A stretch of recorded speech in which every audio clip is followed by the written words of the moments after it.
Je relaisse la main, cette fois-ci, pour une présentation qui va se faire en 2 volets, le point de vue du fabricant et le point de vue d'un établissement de santé sur la gestion des retours des DMI.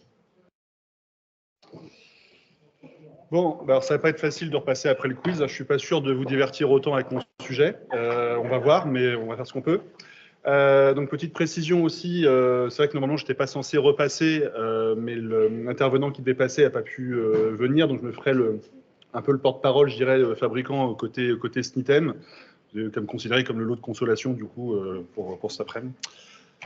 Alors sur le sujet que je voulais discuter avec vous et qui doit être ouvert aussi à discussion, j'aimerais bien qu'on ait quand même le temps de 2-3 minutes d'échanger, éventuellement, de remonter un peu vos feedbacks. C'est d'une part parler de la conservation, de la décontamination et de la remise à disposition aux fabricants des DM implantables souillés qui font l'objet de cas de vigilance.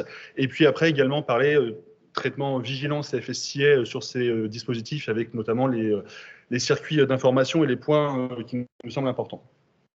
Alors bien évidemment, ces principes qu'on va discuter ensemble sur les DMI s'appliquent aussi à un certain nombre de dispositifs non implantables mais qui vont être souillés. Mais bien évidemment, on va quand même l'aborder aujourd'hui sous l'angle des DMI.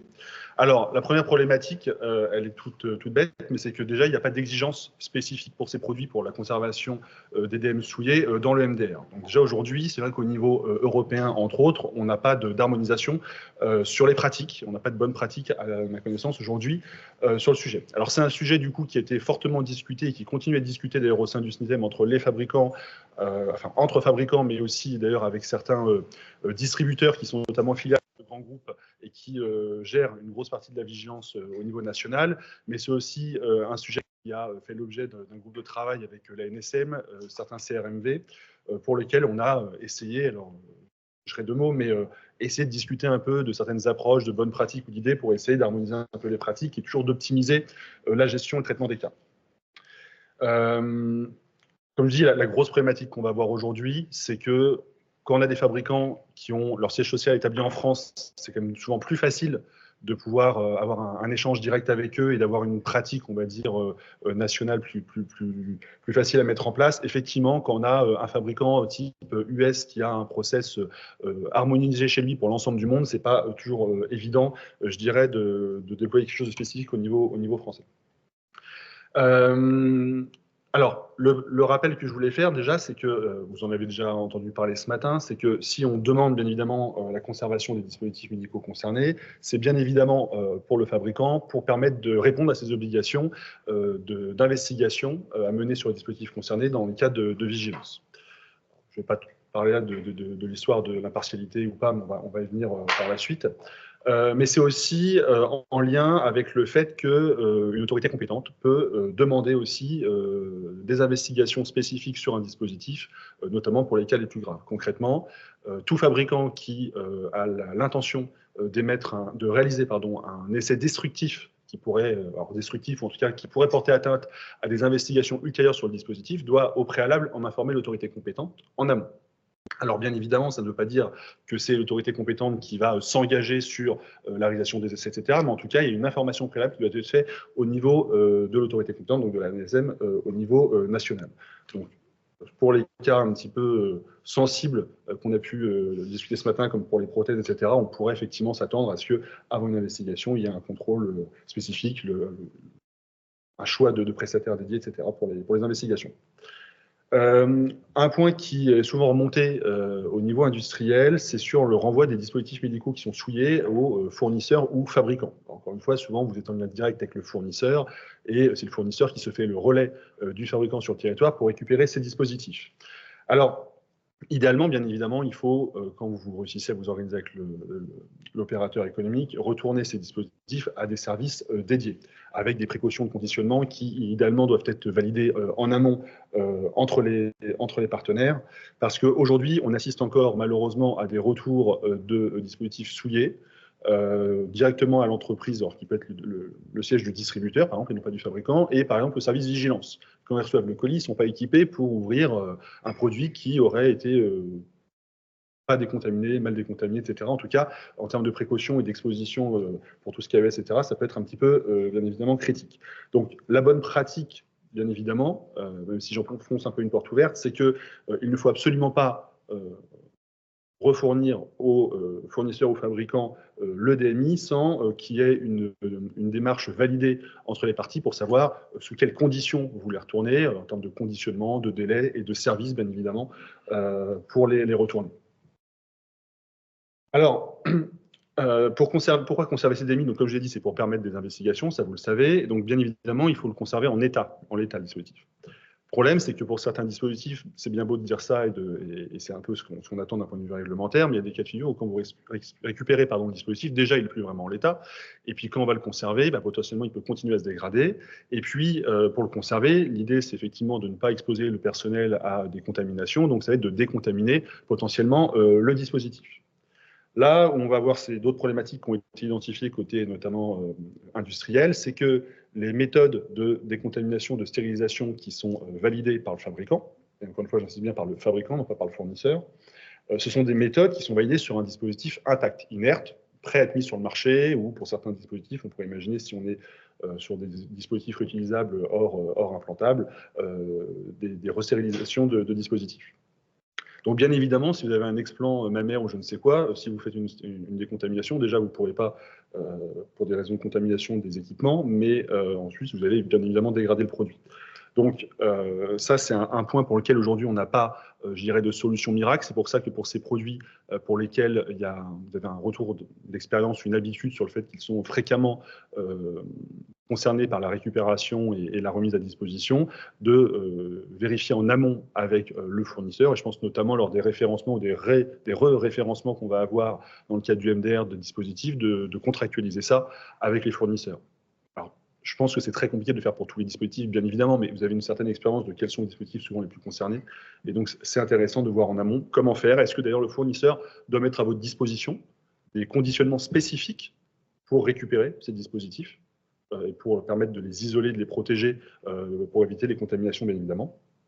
Puis il y a un autre point aussi sur les conditions de décontamination, c'est qu'aujourd'hui, chaque fabricant a des conditions de décontamination de stérilisation propres à son produit, avec des protocoles qui ne sont pas forcément toujours standards. Et même si on est sur des protocoles qui sont un petit peu standards, on peut avoir des paramètres de validation qui vont être différents. Même si on reste sur des choses assez simples comme de l'autoclave, etc., on aura des paliers ou des températures, des durées de sté qui ne seront pas forcément les mêmes. Je ne vous parle pas des produits, des détergents utilisés, et concrètement, vous n'allez pas vous amuser effectivement à avoir 16, 20 process de décontamination au sein de l'établissement de santé pour les décontaminer. Donc là aussi se pose la question finalement, en dehors encore en plus des protocoles spéciaux Prion, etc., de se dire, le fabricant légal qui a un siège social qui n'est pas établi en France, indiquer au fournisseur qu'il a transmis des conditions de décontamination pour conserver le dispositif dans l'établissement de santé et le renvoyer au niveau du fabricant, et comme par hasard, forcément, ça ne va pas toujours correspondre à ce que vous avez en interne. Donc là, il faut voir ce qui est acceptable et accepté par vos fournisseurs et fabricants. Donc ça, je l'ai dit. Donc, alors, on parlait aussi de la photo. Je pense que pour ces dispositifs-là, en tout cas, c'est ce qui est remonté des discussions qu'on a pu avoir, la photo, c'est quelque chose d'essentiel quand vous allez transmettre le cas de vigilance. Parce que même si, côté industriel, on va vous encourager à nous remonter les dispositifs souillés pour les investigations, etc., j'ai entendu, et je peux le comprendre, les problématiques de responsabilité, etc., qui peuvent mettre un petit peu en porte-à-faux. Néanmoins, pour commencer l'investigation, une photo, c'est déjà la base. Parce que sur certains cas de figure, notamment pour des cas graves à répétition qui sont un petit peu connus, quand on voit déjà sous différents angles une photo ou une vidéo du dispositif, ça permet déjà d'avoir suffisamment de billes, je dirais, en plus avec l'UDI du produit et la traçabilité, pour commencer chez le fabricant à initier le traitement du cas de vigilance, à pouvoir procéder à des déclarations de vigilance auprès des autorités de santé, et de pouvoir commencer à avancer un petit peu sur le sujet. En dessous. Écran. Je n'arrive pas à voir la phrase du tout, mais c'est peut-être pas très grave. De toute façon, vous aurez les slides. Et puis, alors, sur justement l'essai, c'était simplement pour illustrer un petit peu mes propos. Alors, on a un incident, on a une information qui est faite par l'établissement de santé au fabricant et à l'autorité. Alors, quand je dis au fabricant, ça c'est un point sur lequel je reviendrai aussi tout à l'heure peut-être, mais je vais toujours insister et radoter là-dessus. C'est essentiel de pouvoir contacter immédiatement le fabricant. Alors, c'est difficile pour vous, on y reviendra par la suite sur comment un peu l'identifier, etc. Vous avez un contact en général direct avec le fournisseur. Néanmoins, le temps d'informer le fournisseur, que le fournisseur, si jamais c'est un distributeur, informe l'importateur, qui va informer le fabricant, etc., on a un retard considérable sur le traitement de l'incident et sur, bien évidemment, les discussions qu'il peut y avoir entre les acteurs pour organiser finalement la récupération du DNI. Donc, dans la mesure du possible, en plus de l'autorité, bien évidemment, informer le fabricant. Dans cette phase, il est, comme j'ai dit, essentiel, si vous n'avez pas de bonnes pratiques ou de spécifications validées avec le fournisseur, de pouvoir voir au plus rapide comment récupérer le dispositif.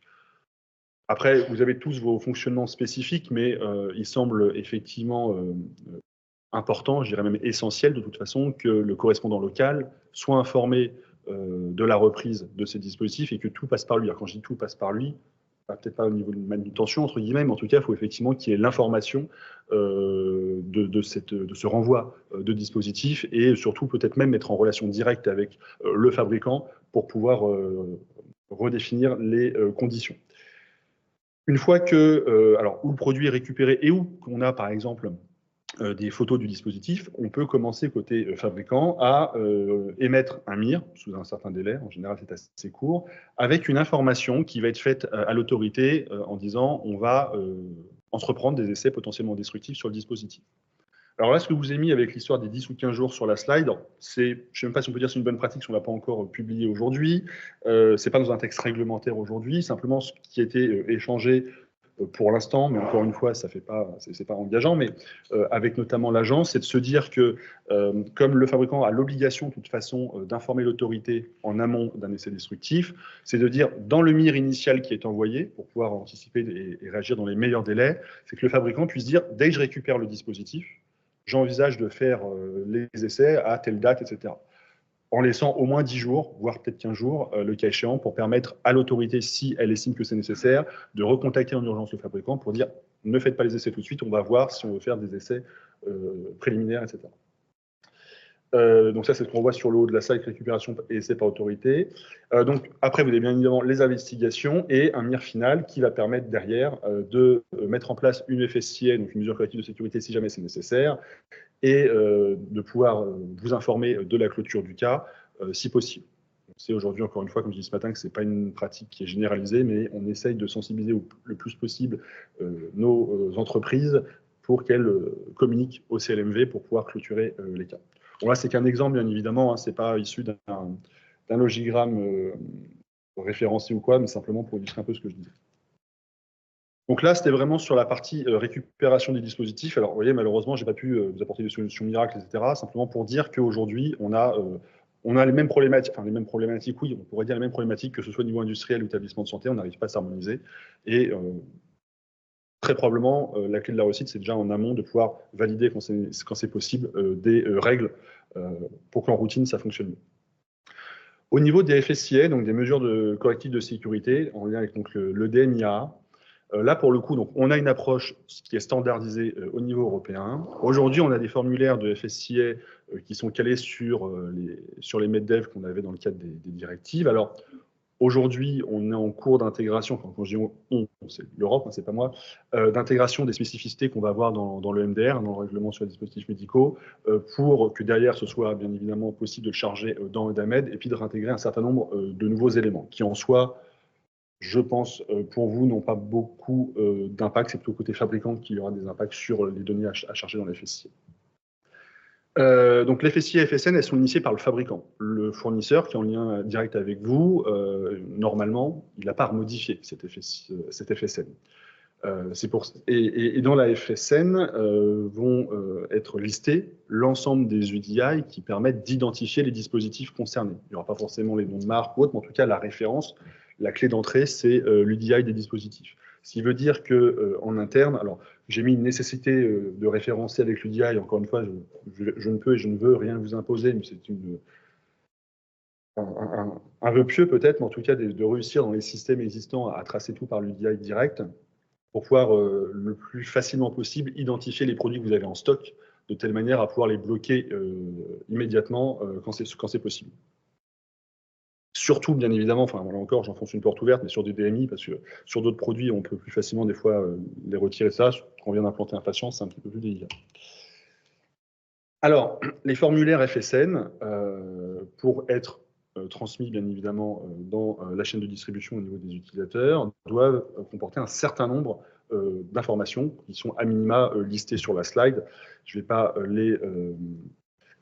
les reciter tous. Donc, je vais parler de l'UDI, bon, ok. Le type de traitement, c'est vrai que souvent on parle de retrait ou de rappel de dispositifs. Après, dans certaines mesures, ça peut être d'autres actions à faire sur les dispositifs. Ça peut être de les isoler déjà avant de potentiellement reprocéder à l'ajout de certaines informations de sécurité ou autres. En tout cas, ce n'est pas que le retrait et le rappel pour ces dispositifs. Ça peut aussi passer par des informations complémentaires à remettre au patient qui va être implanté, par exemple. Ce qui me semble important aussi de rappeler, parce qu'on a eu beaucoup de questions sur le sujet, c'est que la transmission de la FSN, en application de la FSCA, elle est de la responsabilité du fabricant.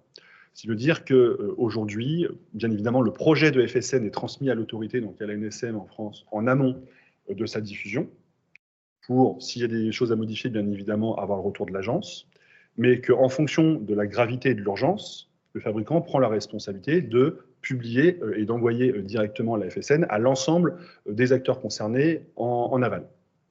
Alors bien évidemment, encore une fois, si derrière la NSM n'a pas eu le temps de regarder, mais qu'après examen, ils disent il faudrait peut-être rajouter autre chose, il y aura une FSN modificative, mais en tout cas, le fabricant n'a pas à attendre si jamais il y a urgence.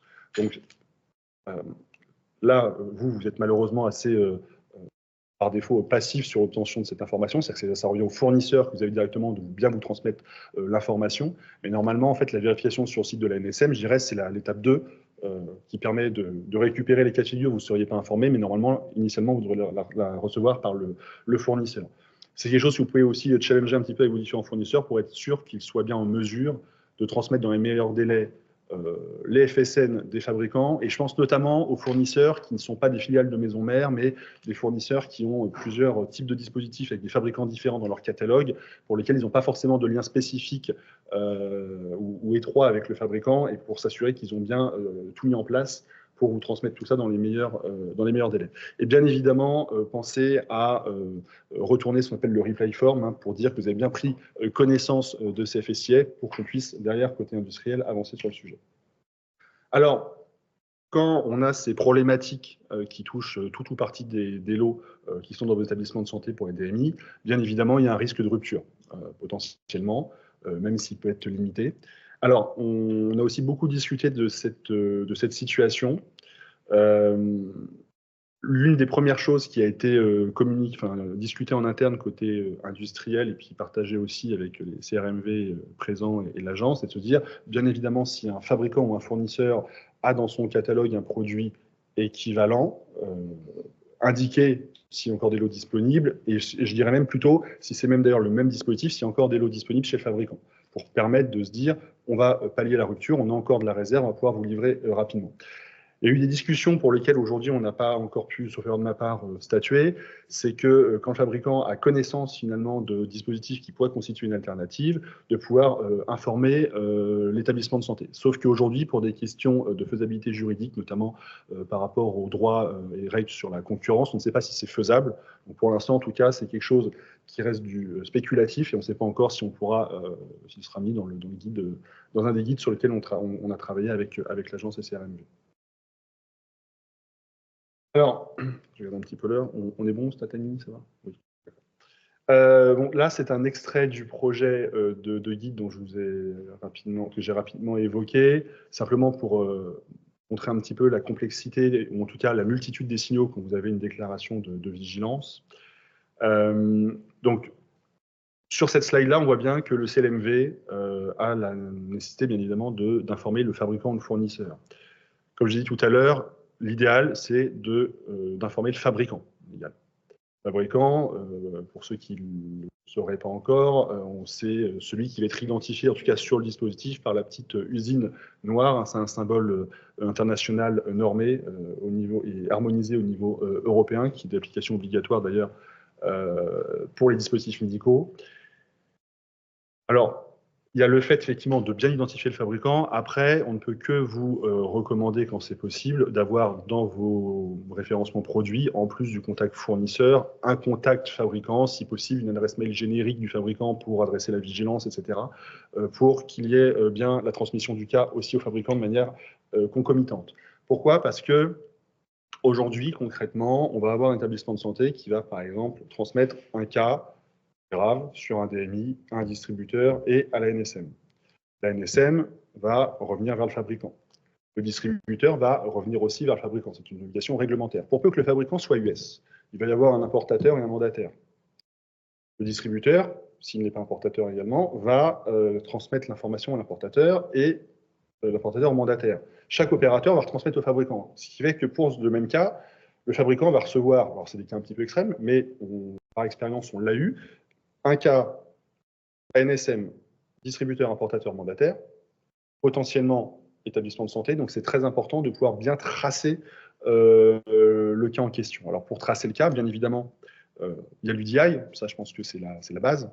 Néanmoins, on pourrait avoir sur 2-3 jours, au sein d'un même établissement de santé, plusieurs cas de vigilance qui concernent le même produit avec le même UDI, par exemple. Dans ce cas-là, c'est important que quand vous transmettiez cette déclaration, on puisse retrouver un code interne, par exemple, au niveau du CLMV ou autre, qui permettent d'être sûr que derrière, on parle du même cas. Parce qu'aujourd'hui, on a encore des cas de figure, on ouvre des mires au niveau des autorités, et en fait, on se rend compte que on a ouvert 2 ou 3 mires pour le même cas. Alors après, on va les clôturer, mais du coup, c'est autant de retard, des fois, sur le traitement du cas. Bon, je répète encore ce qu'on a dû dire répéter 15-20 fois, donc tout recentraliser au niveau du CLMV, bien évidemment, et puis privilégier les modes de communication par mode électronique, notamment par donc adresse mail avec des adresses dédiées. Alors, ça reste une difficulté récurrente. On sait que tous les établissements de santé, pour les correspondants locaux de matovigilance, n'ont pas une adresse générique dédiée. Souvent, c'est des adresses nominatives, il y a beaucoup de turnover, vous n'avez pas forcément un équivalent temps plein à demeure 24/24 pour faire la vigilance, ce serait trop beau. Du coup, c'est très compliqué pour les opérateurs de réussir à identifier toujours le bon contact.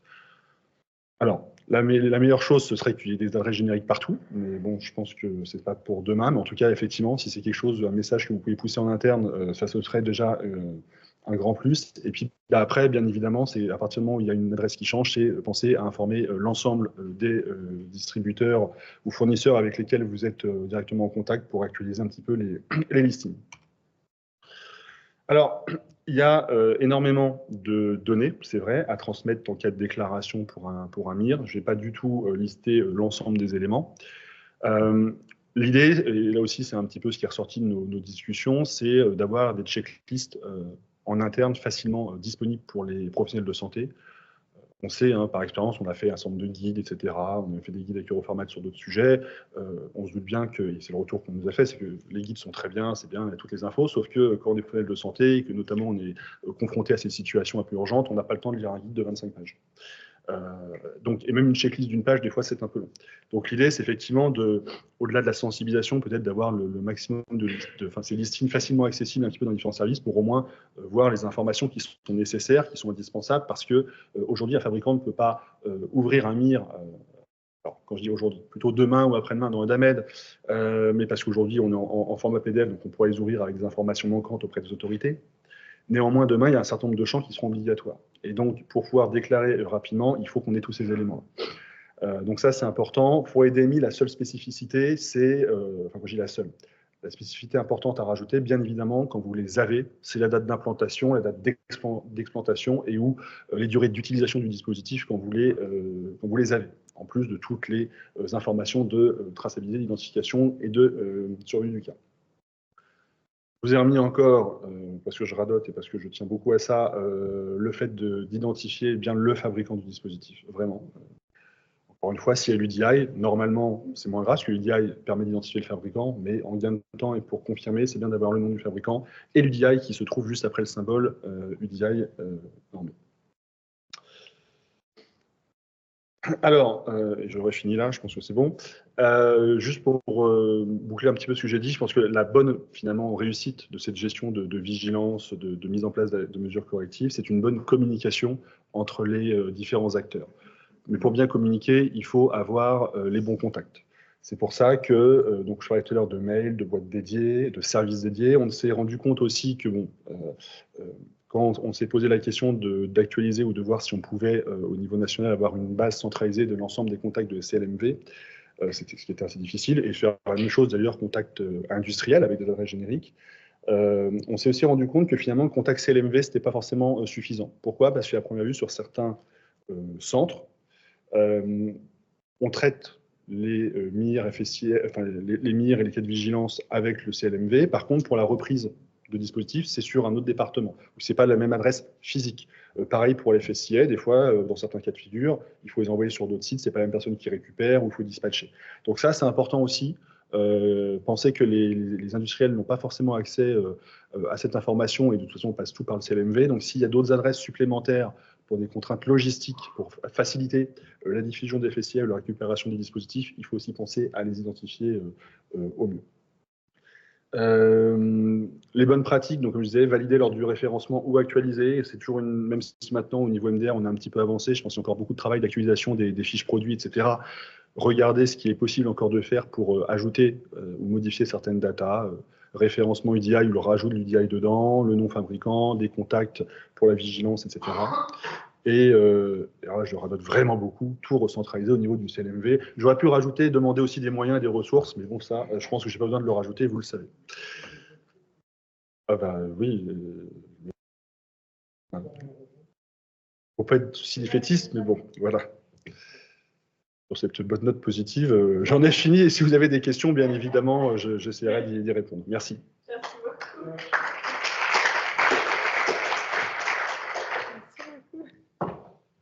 S'il y a des questions, des commentaires, ou même du feedback peut-être sur certains cas. Oui, est-ce que vous avez des questions sur, ou des retours d'expérience sur cette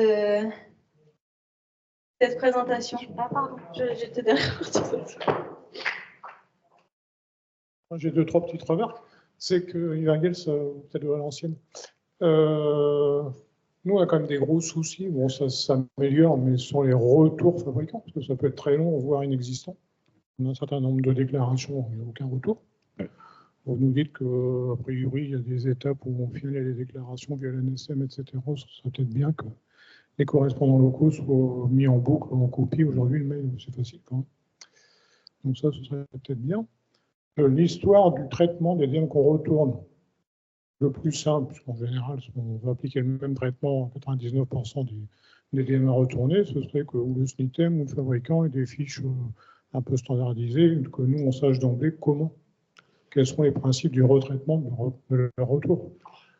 Après, quand vous avez un modéliseur, par exemple, vous n'arrivez pas à le désinfecter. Mais en général, sur un DM usage unique classique, standard, on désinfecte tous de la même manière, avec plus ou moins les mêmes composants. Donc ce serait bien qu'on ait un document unique, à peu près normalisé au niveau des fournisseurs, que le SNITEM pourrait centraliser, par exemple. Alors, juste pour cette question, je ne sais pas si on a une après, mais sur la centralisation, enfin un document unique sur ces pratiques-là, nous, au niveau SNITEM, déjà, on ne pourrait pas, on n'aurait pas le droit, et en termes d'harmonisation des pratiques, on ne pourrait pas non plus définir de manière collective pour l'ensemble des industriels une règle. Par contre, effectivement, comme vous l'avez dit, vous avez vos propres process en interne. La chose la plus, je pense, optimale, c'est de pouvoir valider avec le fournisseur, qui va le revalider avec son fabricant, que votre process peut être utilisé pour décontaminer avant le retour pour la reprise du dispositif. Parce qu'on pourrait imaginer, si on voyait le verre à moitié plein, à moitié vide, pardon, que justement, comme vous n'avez pas appliqué la décontamination recommandée par le fabricant, etc., vous avez porté atteinte à l'intégrité du dispositif et que derrière, les investigations soient rendues impossibles.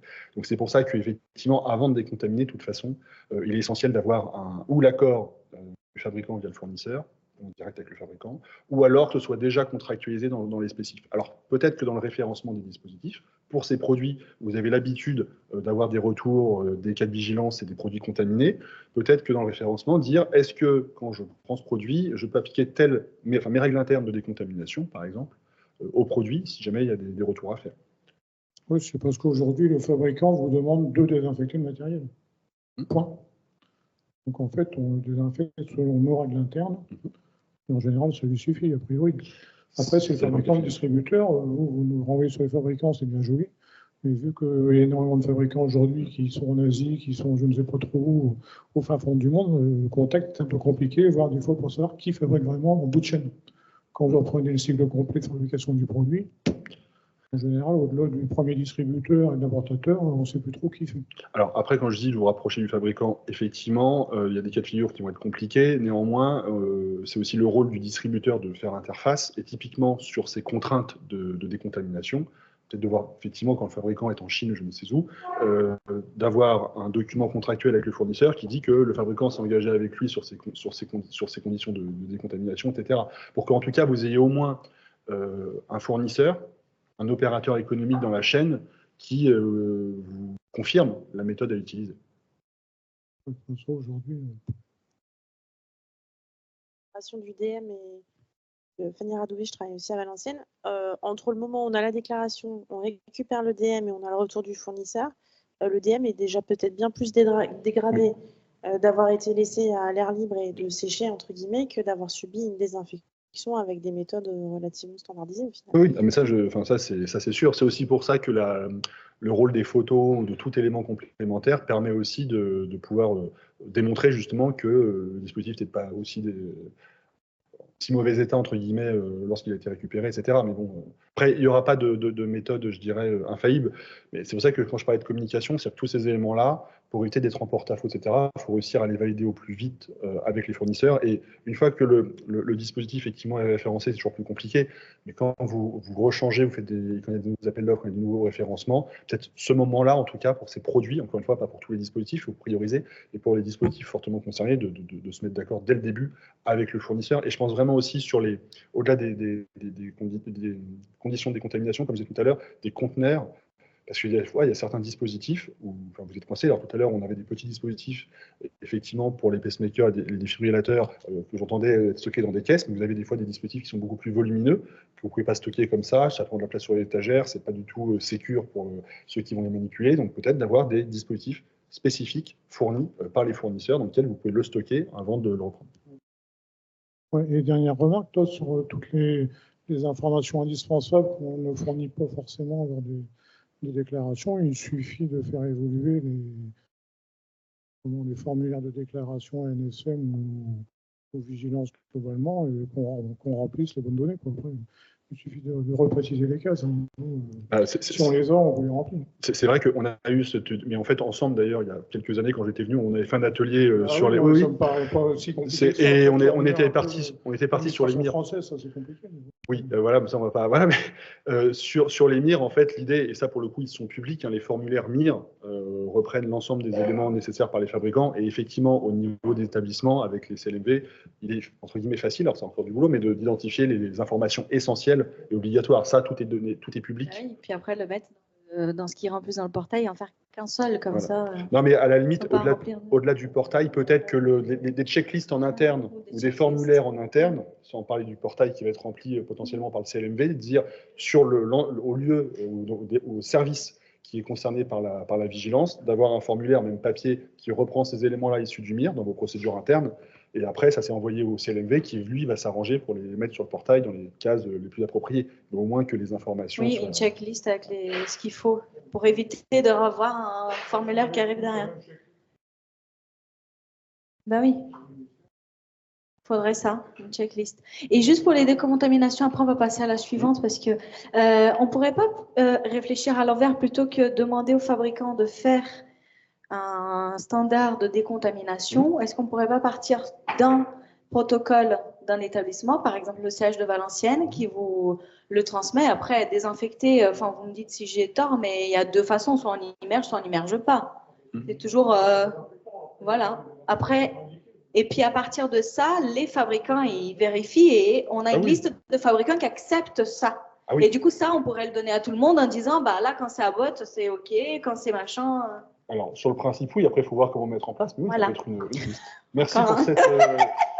Encore une bonne idée. Mais non, mais… On en rediscutera, mais je pense qu'on peut faire encore des choses pour essayer de vous mettre des checklists et des…